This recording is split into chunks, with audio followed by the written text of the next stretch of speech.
આગ એ આપણને ગરમી અને પ્રકાશ આપે છે. પણ શું આપણે એની પાછળના વિજ્ઞાનને ખરેખર સમજીએ છીએ? ચાલો આજે દહન અને જ્યોતના રહસ્યોની આ સફરમાં ઊંડા ઉતરીએ. ચાલો એક સવાલથી શરૂઆત કરીએ. આપણે બધાએ મીણબત્તી જોઈ છે, પણ ક્યારે વિચાર્યું છે કે એક સોની એ જ નાજુક લાગતી મીણબત્તીની જ્યોતથી કડક સોના જેવી ધાતુને કેવી રીતે પીગાડી શકે છે? આ સવાલનો જવાબ આગના ઊંડા વિજ્ઞાનમાં છુપાયેલો છે.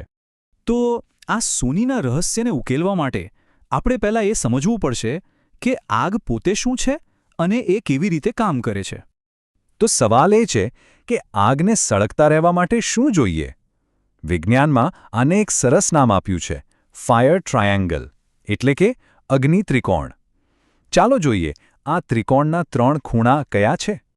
આ આખી પ્રક્રિયાનું કેન્દ્ર છે દહન. સરળ શબ્દોમાં કહીએ તો આ એક કેમિકલ રિએક્શન છે, જેમાં કોઈ વસ્તુ, જેને આપણે બળતણ કહીએ છીએ, તે હવામાંના ઓક્સિજન સાથે ભળીને ગરમી અને પ્રકાશ પેદા કરે છે. જેમ કે લાકડું સળગે, બસ એ જ. આ ફાયર ટ્રાયેંગલનો પહેલો અને સૌથી જરૂરી ખૂણો છે ઓક્સિજન. જુઓ, આ પ્રયોગમાં જ્યારે મીણબત્તીને નીચેથી પૂરતી હવા મળે છે, ત્યારે એ કેવી શાંતિથી અને સ્થિર રીતે સળગે છે. કેમ? કારણ કે દહન માટે જેટલો ઓક્સિજન જોઈએ એ બધો જ એને મળી રહ્યો છે.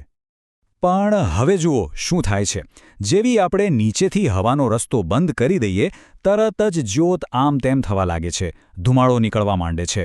આને કહેવાય અપૂર્ણ દહન, મતલબ કે ઓક્સિજન ઓછો મળવાને કારણે બળતણ પૂરેપૂરું બળી રહ્યું નથી. અને છેલ્લે જ્યારે મીણબત્તીને પૂરેપૂરી ઢાંકી દઈએ તો શું થાય? અંદર જેટલો પણ ઓક્સિજન હતો એ વપરાઈ ગયો અને આગ બુઝાઈ ગઈ. આનાથી એક વાત સાબિત થાય છે, ઓક્સિજન વગર આગ શક્ય જ નથી.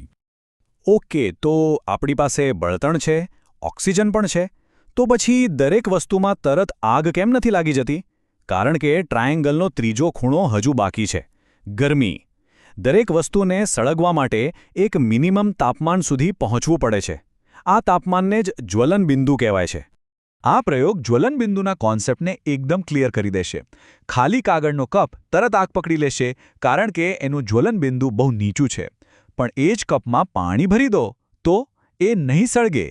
કેમ? કારણ કે પાણી બધી ગરમી શોષી લે છે. એ કાગળને એટલો ગરમ થવા જ નથી દેતું કે તે પોતાના જ્વલનબિંદુ સુધી પહોંચી શકે. કેટલું સિમ્પલ છે, નહીં?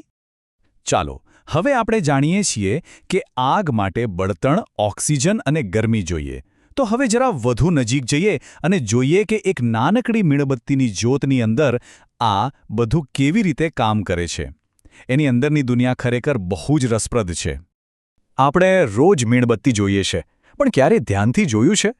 પહેલી નજરે તો એ એક જ જ્યોત લાગે, પણ જરા નજીકથી જોશો તો ખબર પડશે કે એના 3 અલગ અલગ ભાગ છે, અને દરેક ભાગનો રંગ અને તાપમાન પણ અલગ અલગ છે. ચાલો એકદમ અંદરથી શરૂ કરીએ. વાટની બરાબર બાજુમાં જે કાળો ભાગ છે એ સૌથી ઠંડો છે. કેમ? કારણ કે ત્યાં મીણની વરાળ છે જે હજુ સળગી નથી. હવે એની બહારનો જે પીળો અને ચમકતો ભાગ છે એ મધ્યમ વિસ્તાર છે. અહીં પૂરતો ઓક્સિજન નથી મળતો, એટલે અપૂર્ણ દહન થાય છે. અને હવે સૌથી મહત્વનો ભાગ, સૌથી બહારનો, જે લગભગ વાદળી અને દેખાય પણ નહીં, એવો ભાગ છે. અહીં ઓક્સિજન ભરપૂર છે, એટલે થાય છે સંપૂર્ણ દહન. અને આ જ કારણ છે કે આ ભાગ જ્યોતનો સૌથી ગરમ ભાગ છે. અને બસ આ જ વાત કે જ્યોતનો સૌથી બહારનો ભાગ સૌથી ગરમ છે, આ જ આપણા પહેલા સવાલનો જવાબ છે. સોનીનું આખું રહસ્ય આ એક જ વાતમાં છુપાયેલું છે. તો રહસ્ય ખુલી ગયું. સોની પેલી ફૂંકણીનો ઉપયોગ કરીને જ્યોતના ચમકતા પીળા ભાગને નહીં, પણ પેલા લગભગ અદૃશ્ય એવા સૌથી બહારના અને સૌથી ગરમ ભાગને સીધો સોના પર ટાર્ગેટ કરે છે. બસ આટલી ગરમી સોના જેવી ધાતુને પીગાડવા માટે પૂરતી છે. ઓકે, તો આપણે મીણબત્તીનું વિજ્ઞાન તો સમજી લીધું. હવે આ જ સમજણનો ઉપયોગ કરીને આગના બીજા પ્રકારો અને એનાથી થતા જોખમોને પણ સમજીએ. દહન એટલે કે સળગવું એ હંમેશા એક સરખું નથી હોતું. જેમ કે આપણા રસોડાનો ગેસ સ્ટવ, એ છે ઝડપી દહન. પછી આવે છે સ્વયંસ્ફુરિત દહન, જેમ કે કોલસાની ખાણમાં ગરમીને કારણે અચાનક આગ ભભૂકી ઉઠે. અને છેલ્લે વિસ્ફોટ, જેમ કે ફટાકડા, એ અત્યંત ઝડપી દહન છે, જેમાં ગરમી, પ્રકાશ અને જોરદાર અવાજ પણ થાય છે. જ્યારે આ ત્રણેય વસ્તુઓ બળતણ, ઓક્સિજન અને ગરમી મોટા પાયે અને કાબૂ બહાર ભેગી થઈ જાય ત્યારે શું થાય?